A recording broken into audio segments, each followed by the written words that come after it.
আমরা চার দেয়ালের ভিতরে বন্দি থেকেও স্বস্তি পাচ্ছিলাম না।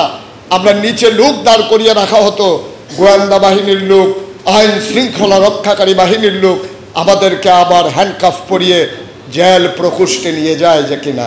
এই নির্মম নির্যাতন, আপনি বুঝবেন না নির্যাতনের পরিধি কত, আপনি জানবেন না নির্যাতন কি পর্যায়ের। কারণ যখন ছোট্ট বাচ্চাটা ঈদ আসে, চাঁদ উঠে আকাশে, সবাই যখন নতুন জামা পরে, সবাই যখন ফিন্নি খায়, বাচ্চাটা অপেক্ষা করে বাবা আসলেই খাবো, আর আগে না। আপনি বুঝবেন এই দুঃখ, আপনি বুঝবেন এই যাতনা। ওই বিধবা না স্বামীওয়ালা, বুঝার কোনো উপায় নাই। স্বামী চলে গেছে, আসবে কি আসবে না সে প্রিয়তমা স্ত্রী জানে না। অপেক্ষায় দিন কাটিয়ে আয়নাগরের বন্দি মানুষটি যখন ঘরে আসলো, এসে দেখে তার স্ত্রী অন্যের হাত ধরে আনন্দের সংসার শুরু করে দিয়েছে।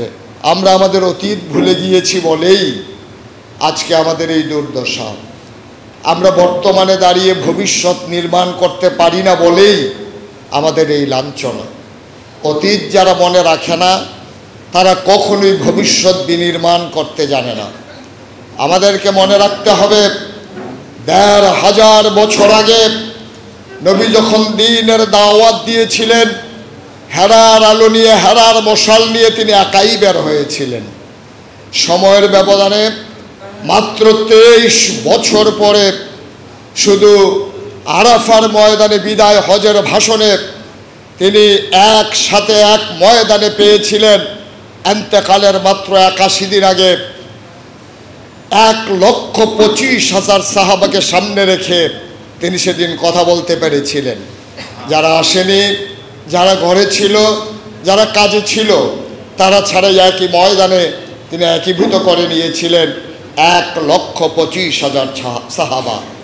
মনে আছে নিশ্চয়ই আপনাদের, তিনি যার জন্ম ছিল মক্কায়, যার শৈশব কাটল মক্কায়, যার কৈশোর কাটল মক্কায়, যার তারুণ্য মক্কায়, যৌবন মক্কায়, বিয়ে করলেন মক্কায়, নিজের বাড়ি মক্কায়, শ্বশুর বাড়ি মক্কায়, সমাজে বসবাস করলেন মক্কায়, ব্যবসা করলেন মক্কায়, লেনদেন করলেন মক্কায়, অসহায় মানুষের পাশে দাঁড়ালেন মক্কায়। নির্মম পরিহাস, তিনি থাকতে পারলেন না মক্কায়, চলে যাওয়া লাগলো মদিনায়।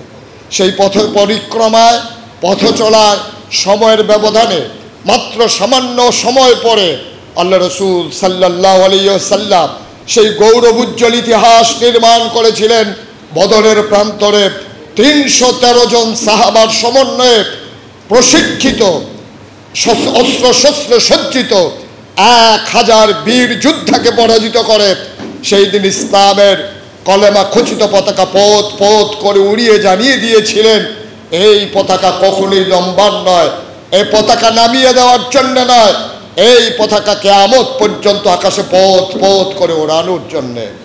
কিন্তু আমরা দেখলাম মাঝের ইতিহাস বড়ই নির্মমতা, মাঝের ইতিহাস বড়ই শঠতা, মাঝের ইতিহাস ক্ষমতা নিয়ে কাড়াকাড়ি, রক্তের হুলি খেলা। আবার ইতিহাস নির্মাণ করলেন ওমর ইবনে আব্দুল আজিজ।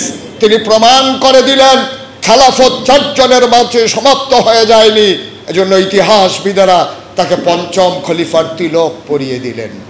তিনি সেইভাবে তার ইতিহাস রচনা করেছিলেন।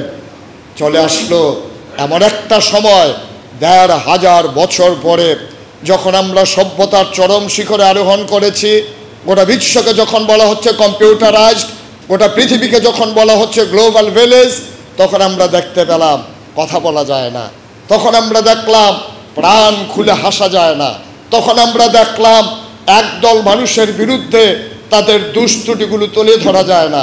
কবি চিৎকার করে জানিয়ে দিলেন, ধরা যাবে না, ছোঁয়া যাবে না, বলা যাবে না কথা, রক্ত দিয়ে কিনে নিলাম আজব স্বাধীনতা।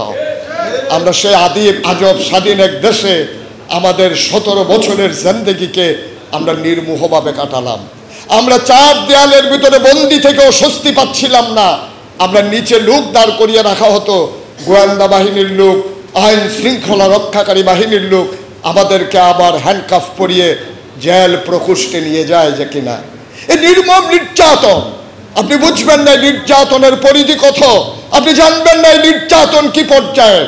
কারণ যখন ছোট্ট বাচ্চাটা ঈদ আসে, চাঁদ উঠে আকাশে, সবাই যখন নতুন জামা পরে, সবাই যখন ফিন্নি খায়, বাচ্চাটা অপেক্ষা করে বাবা আসলেই খাবো, আর আগে না। আপনি বুঝবেন এই দুঃখ, আপনি বুঝবেন যাতনা। ওই বিধবা না স্বামীওয়ালা, বুঝার কোনো উপায় নাই। স্বামী চলে গেছে, আসবে কি আসবে না সে প্রিয়তমা স্ত্রী জানে না। অপেক্ষায় অপেক্ষায় দিন কাটিয়ে আয়নাগরের বন্দি মানুষটি যখন ঘরে আসলো, এসে দেখে তার স্ত্রী অন্যের হাত ধরে আনন্দের সংসার শুরু করে দিয়েছে। আপনি কতটুকু নির্যাতন সয়েছেন, আপনি কতটুকু নির্যাতন দেখেছেন। আপনি সেই সন্তান হারা বাবার, সেই সন্তান বাবা হারা সন্তানের চোখের পানি কি আপনি দেখেছেন? আপনি দেখেছেন রঙিন জামাটা তার তুলে রাখা, বাবা আসলে সে পড়বে? আপনি কি দেখেছেন সে মায়ের গয়নাগুলো খুলে রাখার কথা, স্বামী যখন আসবে তখন সে গয়না পরিবেষ্টিত হয়ে হাতে মেহেদি লাগিয়ে স্বামীর সামনে চলে যাবে? সে স্ত্রী জানে না আসবে কি আসবে না। এমন এক দুঃসময় কাটিয়ে আমরা যখন মুক্তির স্বাদ পেলাম, পূর্ব আকাশে একটা সূর্য যখন উঠল রক্তিম আভা নিয়ে, সবাই মিলে দেখলাম একটা সুন্দর সূর্য আমাদেরকে জানিয়ে দিচ্ছে আগের দিনেরটা নয়, এটা একটা নতুন সূর্য। নতুন সূর্য দিয়ে নতুন দিন শুরু করে দিলাম। দিনের পরে রাত আসে, স্বপ্ন বুনতে শুরু করলাম, কিন্তু স্বপ্নগুলো যেন ধুমড়ে মুছড়ে যায়, স্বপ্নগুলো যেন ঘুমের মাঝে হারিয়ে যায়। আমি তো বারবার বলি, স্বপ্ন তা নয় যা ঘুমিয়ে ঘুমিয়ে দেখা হয়, স্বপ্ন তো তাই যা আমাকে ঘুমোতে দেয় না। সুতরাং এই স্বপ্ন যাদের বুকে লালন করেন, কথার ফুলঝুরি নয়, কথায় কথায় নিজেকে হারিয়ে নেওয়া নয়, কথার মাঝে নিজেকে লুকিয়ে নেওয়া নয়, সিদ্ধান্ত নেওয়ার পালা, এগিয়ে যাওয়ার পালা। আর এই ক্ষেত্রে কয়েকটা মূল নীতি আমাদেরকে গ্রহণ করতে হবে। আমাদের মূল পরিচয়, আমরা ভুইয়া চৌধুরী, পীর সাহেব, লাট সাহেব, আমরা ইমাম, আমরা খতিব, আমরা প্রিন্সিপাল, আমরা অমুক তমুক, সব কিছুর পরিচয়ের ঊর্ধ্বে আমাদের পরিচয় ইন্নানি মিনাল মুসলিমিন, আমরা মুসলমান। এই পরিচয় যদি ধারণ করে জ্ঞানের চর্চা বাড়াতে পারি, আমরা কে কি বলল ওই কথা আমাদের আদর্শ নয়, আমাদের মূল আদর্শ হচ্ছে কোরআন এবং সুন্নাহ।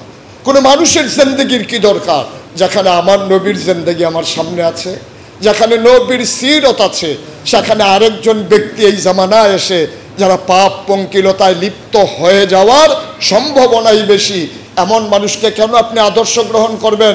যিনি উসওয়াতুল হাসানা, যিনি মডেল, যিনি আইডল, যিনি আইকন, তিনি আমার তোমার আদর্শ সেই কিয়ামত পর্যন্ত।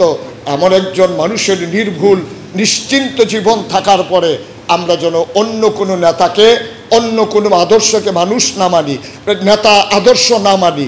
আর আদর্শ মানতে গেলেই আমার পীর বলে একরকম, আমার নেতা বলে আরেক রকম, আমার কর্মী বলে আরেক রকম, আমার উপদেষ্টা বলে আরেক রকম, ঐক্য আর তখন হয়ে ওঠে না।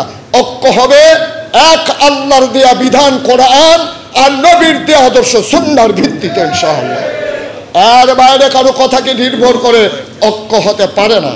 কিন্তু আমরা জানেন, এখন যদি নতুন করে কেউ দিনের পথে আসতে চায়, আমরাই আবার তারা টিটকারি মারি, এতদিন ছিলেন কই? এতদিন সে ছিলই আর কি লুকানো। এখন যখন এসেছে, আহলান সাহলান মারহাবা, মোস্ট ওয়েলকাম, আমাদের সাথে আপনাকেও স্বাগতম। এই হৃদয়ের বিশালতা লাগবে আমাদের।